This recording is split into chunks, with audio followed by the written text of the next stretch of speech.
হ্যাঁ, মরণ কাউকে ছাড়বে না ভাই, কাউকে ছাড়বে না।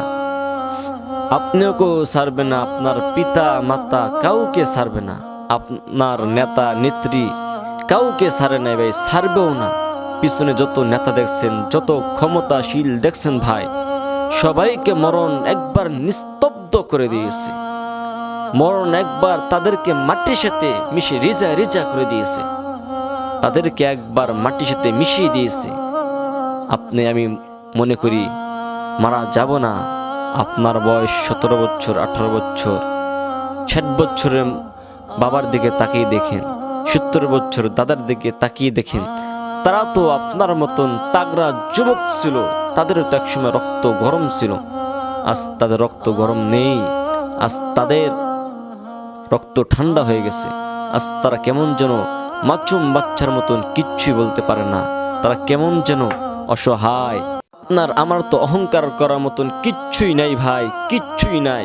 যে হাত দিয়ে আপনি একটা জিনিস ধরতেছেন, যে পা দিয়ে আপনি হেঁটে হেঁটে যাচ্ছেন, যে চোখ দিয়ে আপনি দেখতেছেন, যে মুখ দিয়ে আপনি কথা বলতেছেন, এইগুলো দিয়ে আপনি অহংকার করতেছেন, আপনার অঙ্গ প্রত্যঙ্গ দিয়ে আপনি অহংকার করতেছেন ভাই।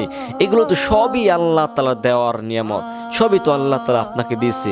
মাত্র 20 বছর, মাত্র 30 বছর ব্যবধানে আপনার হাতটা অপস হয়ে যায়, আপনার পাটা অপস হয়ে যায়, আপনার চোখের পাওয়ার কমে যায়, আপনার মুখের জবানটা স্পষ্ট বের হয় না।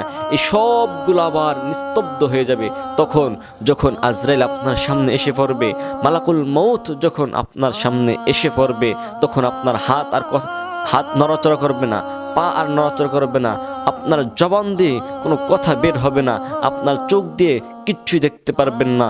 সবগুলো আজরাইল এসে আপনাকে নিস্তব্ধ করে দেবে। আপনার অঙ্গ প্রত্যঙ্গ সবগুলোকে আল্লাহ তাআলা আজরাইলের মাধ্যমে নিস্তব্ধ করে দেবে, সব অপস হয়ে যাবে গা। তখন আপনার অহংকার কোথায় যাবে? অহংকার কোথায় যাবে ভাই?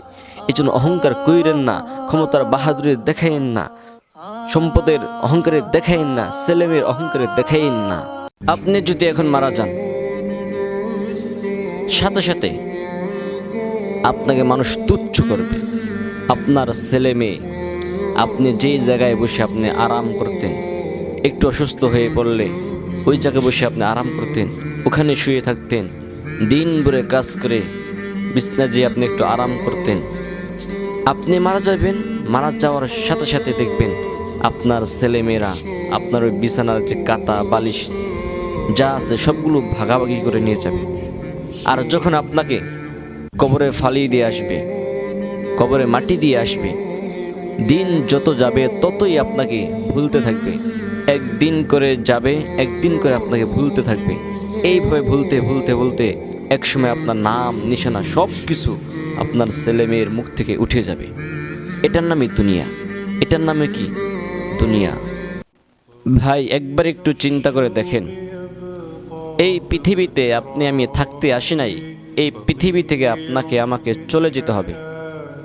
একবার ভাবুন, চিন্তা করুন, গত রমজানে আপনার মায়ের সাথে আপনি ইফতার করেছেন, আপনার বাবার সাথে আপনি ইফতার করেছেন, আপনার ছেলে মেয়ে আত্মীয় স্বজন পাড়া পড়শি সকলের সাথে ইফতার করেছেন। আজ এই রমজানে কে যেন নাই। আজ কতদিন হয়ে যায় মায়ের হাতের ইফতার বানানো খেতে পারছেন না। আজ কতদিন হয়ে যায় বাবার হাতের বাজার করার ইফতার খেতে পারছেন না। আজ কতদিন হয়ে যায় মা বলতো, খোকা আয়, ইফতারের টাইম হয়ে গেছে, আজান দিচ্ছে, একটু মুখে পানি নিয়ে ইফতারটা করে ল। সেই মা বলতে পারে না, সে মা নাই। জি বাবা বলতো, আসো বাবা ইফতারটা করে নাও। আজ সেই বাবা নাই, সে মা নাই। তারা দুনিয়ার মায়া ত্যাগ করে, দুনিয়ার ভালোবাসা ত্যাগ করে তারা দুনিয়া থেকে চলে গেছে, অন্ধকার কবরে চলে গেছে, যেখানে ডানে মাটি, বামে মাটি, নিচে মাটি, উপরে বাঁশের কুঞ্চির ঝাড়। ওই অন্ধকার কবরে আপনি আমি কি নিয়ে গেলাম?